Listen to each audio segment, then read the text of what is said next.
Respiration consciente, ça t'angoisse. Eh bien, figure-toi que ça n'est pas toi le problème. Tu entends tout le temps qu'un des moyens les plus efficaces pour gérer les crises d'angoisse ou de panique serait la respiration. Seulement voilà, toi, non seulement ça ne change rien, mais parfois ça peut même aggraver la situation. Autant dire que tu préfères éviter. Alors au mieux, tu as décidé que ça n'était pas pour toi, que ça ne marchait pas pour toi. Au pire, tu en rajoutes une couche en te culpabilisant de ne pas y arriver.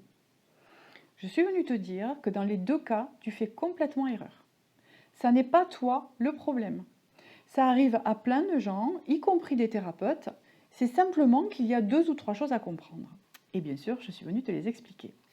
En plus de 12 ans d'exercice, j'ai rencontré toutes sortes de réactions face à la respiration, mais je n'ai jamais été confrontée à une personne ou à une situation qui nécessitait de mettre la respiration de côté définitivement et de se priver de cette source de bienfaits.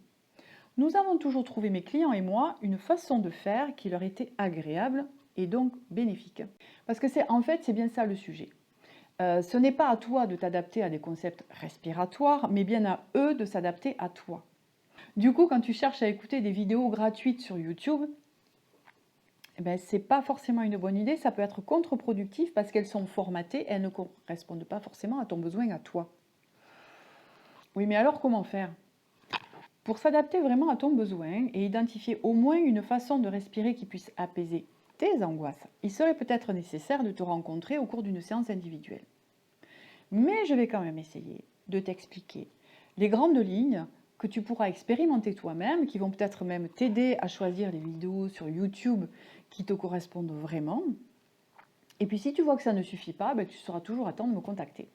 La première chose à savoir, c'est que c'est important, si tu es dans la situation que je viens de décrire, d'utiliser un objet médiateur. Une de mes clientes me confiait, lors de sa première expérience de respiration consciente, que c'était insupportable pour elle d'écouter sa respiration, d'autant qu'elle avait passé sa vie à essayer de se fuir. Alors là, de se retrouver dans le silence, seule avec elle-même, ça n'était pas possible. D'autres ne savent pas forcément pourquoi, mais expriment en tout cas très clairement que écouter sa respiration, c'est terriblement oppressant.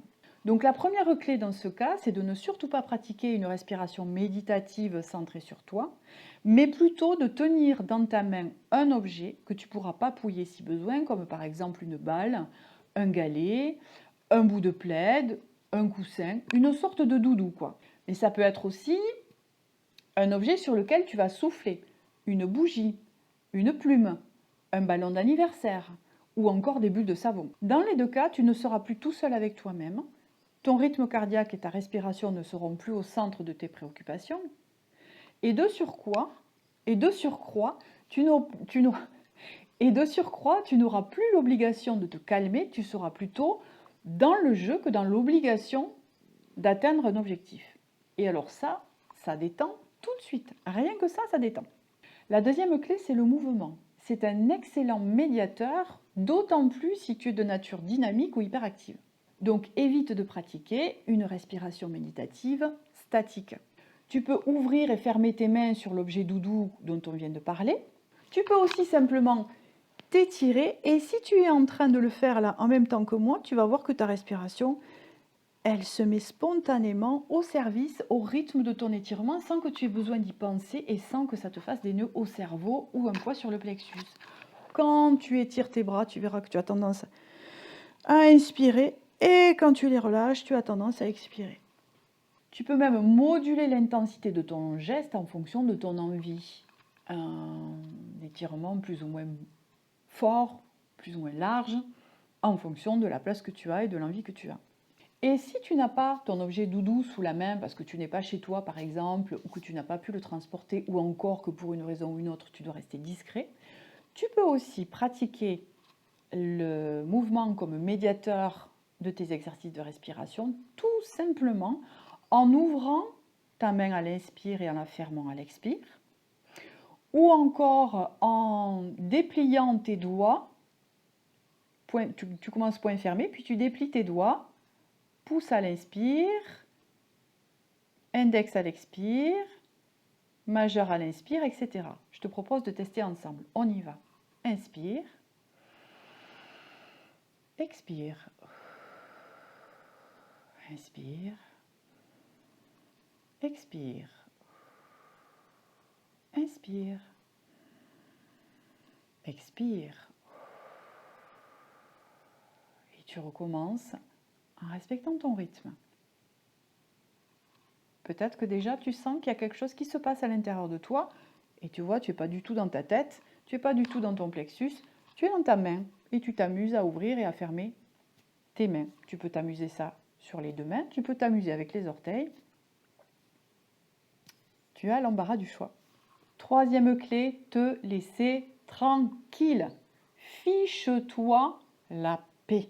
Plus tu vas te focaliser sur l'obligation de chasser ton angoisse, plus tu vas l'augmenter de toute manière. Donc, ça n'est pas marrant à entendre, mais c'est la stricte réalité. Et moi, je te propose quelque chose de plus sympa.